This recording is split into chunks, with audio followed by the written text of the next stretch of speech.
जी अस्सलाम वालेकुम नाज़रीन। पाकिस्तान तहरीक इंसाफ के बानी जो है उस हवाले से बात करेंगे। इमरान खान साहब साबिक वज़ीर-ए-आज़म पाकिस्तान भी रह चुके हैं और अभी अडियाला जेल के अंदर अपनी कैद जो है वो काट रहे। कैदी तन्हाई में कहा जाता है कि उनको रखा हुआ है, लेकिन अभी पाकिस्तान तहरीक इंसाफ की जानिब से जो उनके सीनियर रहनुमा है उनकी तरफ से एक कोई मैसेज टाइप ये आता है कि हम पुरअमन एहतिजाज के लिए हमने कॉल दी है और मुल्क भर में हम मुजाहरे शुरू करेंगे। तो क्या इससे खान साहब की रिहाई मुमकिन है या नहीं है? और पिछले अरसे में कुछ अरसा कबल अलीमा खान ने जब अडियाला जेल में इमरान खान साहब से मुलाकात की, फिर वो अडियाला जेल से निकली है, तो ज़राई के मुताबिक ये ख़बरें आ रही थी कि अलीमा खान ने कहा है कि यहाँ पर धरने के लिए बैठ जाए। तो क्या ये हल है कि इससे इमरान खान साहब जो है वो रिहा हो सकते हैं या नहीं? इसके ऊपर बात करेंगे। नाज़रीन, असल में मसला क्या है? मसला ये है कि खान साहब जो है अगर सियासी पार्टी है, खान साहब अगर सियासतदान है, अच्छी सियासतदान है और टफ़ टाइम देने वाली शख्सियत है खान साहब, लेकिन असल मसला ये है कि खान साहब जो है वो ज़रा उनको झुकना पड़ेगा थोड़ा सा। ये नहीं है कि आप जो कुछ आप कहेंगे वही हो जाए और आपकी रिहाई मुमकिन हो जाए, ऐसा कुछ नहीं होने वाला। अगर खान साहब की रिहाई इस तरह चीज़ों से मुमकिन होती तो 9 मई वाले वाक़े के ऊपर खान साहब की रिहाई मुमकिन हो जाती और वो निकल आते। और दूसरी अहम बात यह है कि शेर अफजल मरवत साहब को आप लोगों ने साइड के ऊपर रखा हुआ है, वो बिल्कुल साइड के ऊपर है। उनसे उस दिन जब पार्लियामेंट में बजट सेशन वाले दिन उनसे मैंने सवाल किया कि शेर अफजल मरवत साहब आपका दुबई का ट्रिप कैसा रहा, तो उन्होंने उस पर जवाब दिया अगर दुबई का ट्रिप तो बड़ा अच्छा रहा, अगर एहतिजाज के लिए कॉल नहीं दी जाती तो मैं दोबारा चला जाऊंगा। और मैंने कहा कि 9 मई वाले दिन पूरे पाकिस्तान के अंदर पाकिस्तान तहरीक इंसाफ के रहनुमा निकल आए बाहर और उनके एहतिजाज उन्होंने एक मतलब मुजाहरा किया एहतिजाज की सूरत में।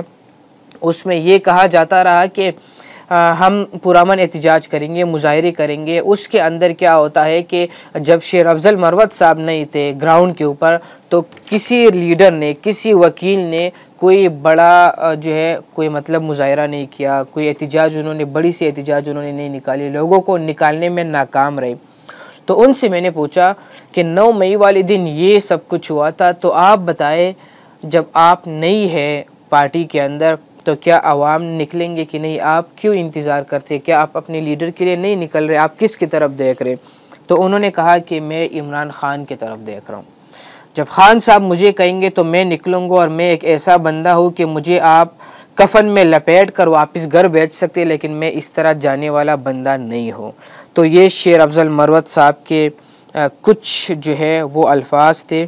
और अभी जो बातें चलती है कि हम इमरान खान की रिहाई के लिए पुरअमन मुजाहरे के लिए कॉल देंगे, लोगों को निकालेंगे, तो क्या लोग आपके साथ निकल आएंगे या नहीं? लोगों के अंदर एक डर है जो 9 मई वाले दिन हुआ था, उसके बाद जो कुछ हो रहा है उनके साथ, तो उसी वजह से लोगों के अंदर डर है। अगर आप लोगों को निकालने में नाकाम रहे तो फिर आपके पास लास्ट ऑप्शन बचता क्या है? आप मुज़ाकिरात की तरफ जा सकते हैं, आप सियासी पार्टियों के साथ बातें कर सकते हैं, मुज़ाकिरात कर सकते हैं। और दूसरी जानिब में आपको एक और ख़बर दूँ।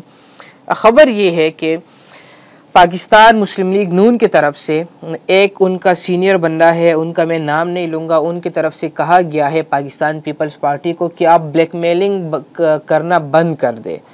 अगर हम हुकूमत से निकल आते हैं, हमारे पास इक़्तिदार नहीं रहती, तो आप लोग भी अडियाला जेल होंगे और हम भी अडियाला जेल होंगे। तो ये बात उन्होंने इस कॉन्टेक्स्ट में की है जो पाकिस्तान की सियासत है, इक़्तिदार में कोई भी आ जाए तो दूसरे पार्टियों की खैर नहीं होती। तो इस कॉन्टेक्स्ट में उन्होंने बात की है कि अगर हम निकलते हैं तो फिर भाई हमारी भी खैर नहीं और साथ पीपल्स पार्टी वालों की भी खैर नहीं है। तो उनको एक किस्म का ये उन्होंने कहा है कि आप जो ब्लैकमेलिंग करते इस ब्लैकमेलिंग को बंद कर दें। नाज़रीन, खान साहब के ऊपर अगर हम बात करें तो क्या उनकी रिहाई इस तरह के मुजाहरों से मुमकिन है या नहीं है?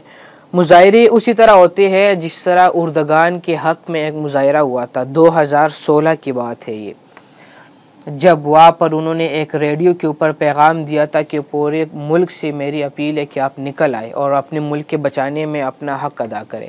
तो उसी तरह लोग निकालने में आप कामयाब हो जाएंगे या नहीं? तो मुझे नहीं लगता कि आप उसी तरह के लोग निकालने में कामयाब हो सकते हैं। मुज़ाकिरात की तरफ आपको जाना होगा और आप ज़रा मौलाना के साथ भी इनके ताल्लुकात अच्छे, और ख़बरें ये आ रही है कि मौलाना के साथ जो है ईद के बाद का कहा जा रहा था कि मौलाना के साथ मिलकर जलसे करेंगे। तो अगर मौलाना इनके साथ मिल जाते हैं तो फिर इनके पार्टी में जान भी आ सकती है, इनको ताकत भी मिल सकती है, और मौलाना और ख़ान साहब जो फिर कुछ करेंगे तो उससे मौजूदा हुकूमत के ऊपर बोझ आ सकता है, दबाव का सामना इनको करना पड़ेगा। अपने मेज़बान शिराज को दीजिए इजाज़त। अल्लाह ने ख़िबान।